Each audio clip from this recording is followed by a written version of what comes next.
Spirit of the living God,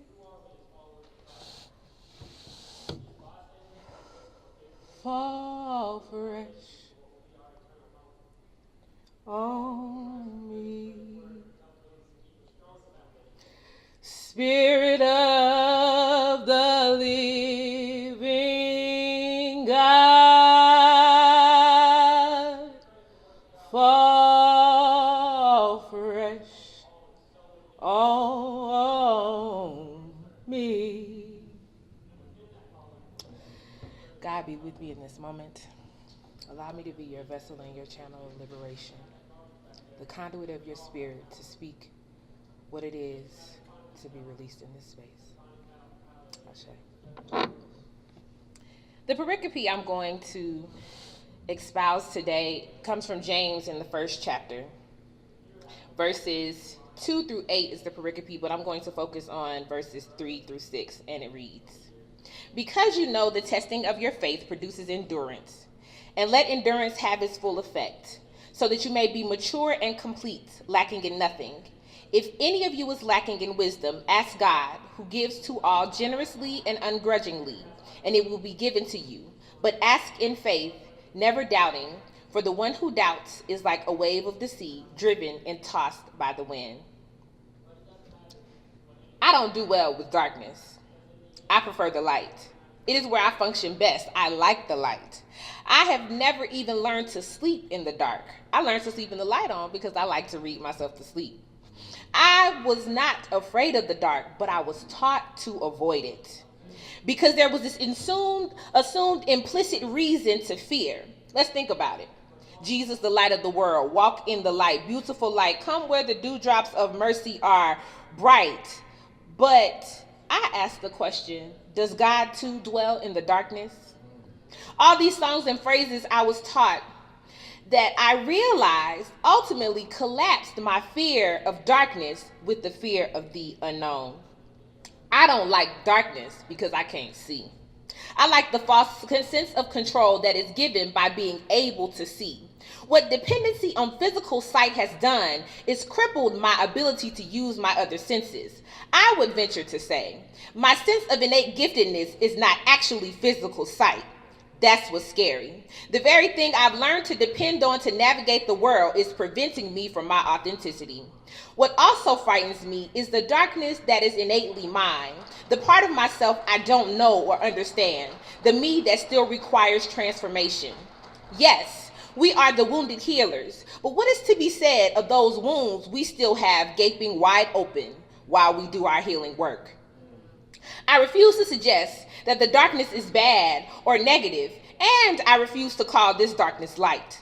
The darkness I mean is the ability to exist in the underbelly of a thing, the natural ability to get lost in something, despair or excitement, success or failure, the willingness to hide. I can go into a psychological hole and stay, shut down, set up house, pitch a tent. There is an ease I have of slipping into an existential crisis that is characteristic of my experience and a driving force in my life. I believe that this can be true in many ways. Yes, it can be clinical, but this too is different. This is darkness, unmoved, unshakable, unrelenting darkness that is heavy and overwhelming. The ability to get stuck in the same lesson and call the cycle home. This is when your gift manifests like a curse. I wonder, is this level of darkness something that we all carry, or am I the only one that has this great level of knack for having so much self-doubt the therapist can't talk me out of it? A paralytic fear, or the ability to suffocate grief before it even fully arrives. Darkness, I can get drowned in like a sinking ship, just getting swept away in the details of the unknown. It is the other side of our mind. Darkness so high you can't get over it. It's so deep you can't get under it. It is so wide you can't get around it. It can't be prayed away. Ignoring it fails you. The doctors have no cure. Fasting and praying has not availed you anything. And the elder's oil have not changed this part of your life. It just is. And it's dark. And most frighteningly, it has to be lived through. This is something we all have.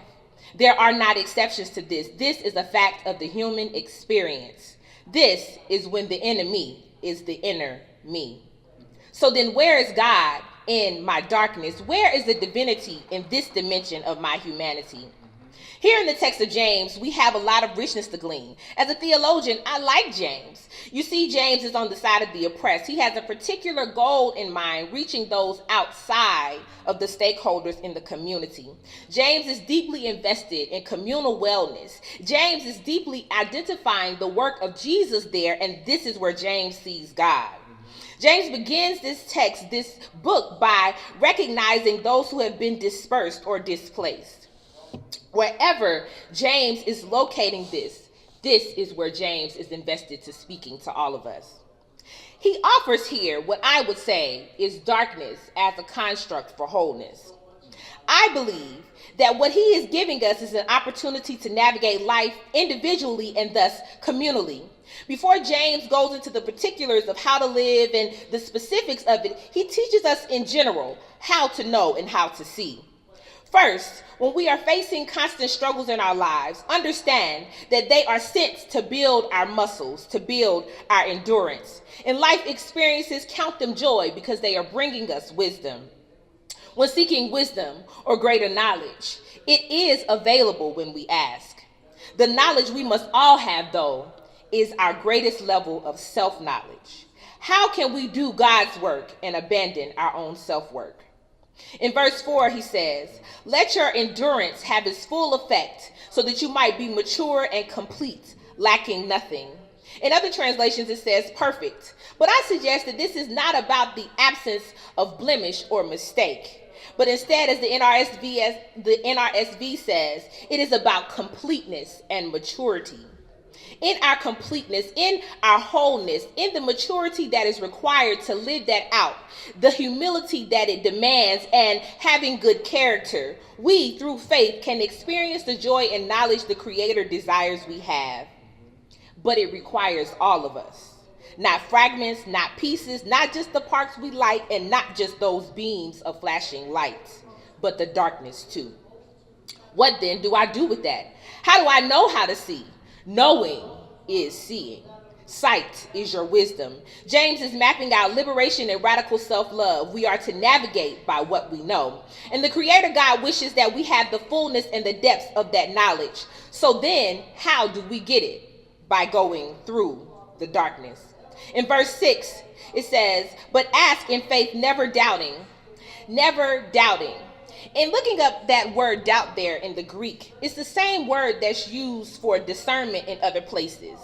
It means to separate or to make a distinction, to withdraw or to draw from. It is in the withdrawing or separation of ourselves that we are rendered unable to see. Seeing is not about control. Seeing is about wholeness. The Creator has given us many varying experiences as there are creation, and the beauties of that lie in our lives. The Creator is there with us, beckoning us deeper into the depths of our own souls, into the darkness. This is the work that we are to do of self-excavation and deconstruction for reconstruction, that we might remain on the path to be whole.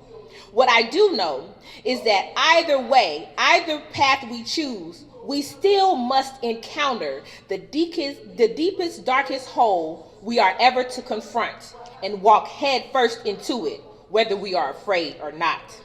The beauty of it is that we are not alone. Before there was creation, there was darkness. When the world was yet without form, there was chaos. This is where creation occurs. It is in those dark places that we locate the nuances of our gifts. Our gifts are not beautiful standing in the light alone. Our gifts are beautiful when we see the backside of them, the underside of them, when we see them from the shadows. This is how we are made whole. By living authentically, we are to bring all of ourselves, yes, even the darkness of our wounds, by sitting in all of ourselves and knowing that we now see. James invites us to freedom, to liberation, to the joy of the darkness. So what does this mean for us? And what does this look like to live this out, journeying to the ends of our souls and to the ends of our humanity and its depths? I thought about what it means to look for this where God is present in the dark, and I walked outside. The soil is dark. The soil is where I recognize God. That which brings forth life and nourishment. The way we breathe grows from the dark. God is there. It is dark at the bottom of the ocean. The anomalies we have in the sea exist in the depths of the darkness. There is much life, and God too is there. The ashes from which the phoenix rises, where we can reap our own beauty, those ashes are dark. God is creating there. Even when we think about writing, it is in the blackness of ink that we put onto paper, that we do our work. The medium through which we mitigate our call happens in the dark. If we consider the genius of the human body, we need just look in the mirror.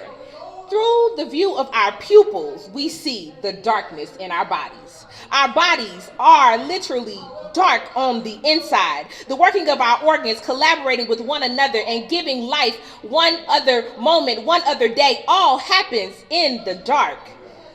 Did it ever occur to us that it's dark in the womb?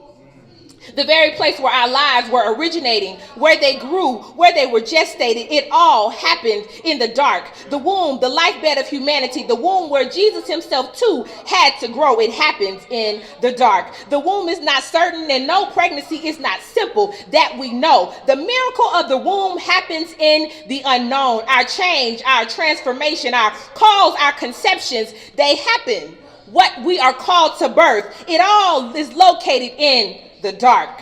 How we must birth our very selves anew into space comes through the darkness. The birth canal itself is not positioned in light, it is positioned between the darkness. God is there. There we can see God, and now we can see as we are intended. Now we can see our very face clearly for the first time in the dark.